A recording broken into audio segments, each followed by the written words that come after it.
সে তো জেগে ডাকে নাই, ঘুমে ডেকেছে। ঘুমে তো অনেকে অনেক কথা বলে। ফেরেশতাদের প্রশ্ন, আল্লাহ সে তো জাহান্নামী, গুনার হিসাব অনেক বড়, সব তেমন, কিন্তু রবের চাওয়া হচ্ছে তাকে জান্নাতে দেওয়া। তো যিনি আইন বানান তিনি কখনো আইন ভঙ্গ করলে মানায়?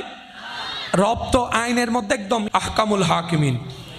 তো রব বলবে, ফেরেশতা জেগে ডাকুক আর ঘুমে ডাকুক, আমাকেই তো ডাকছে।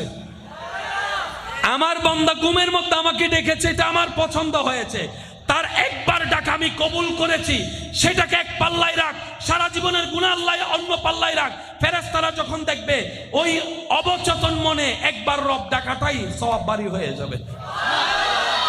তো রবের চাওয়া বান্দা কোথায় যাক?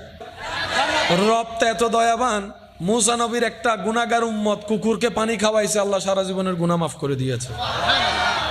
আপনি তো শান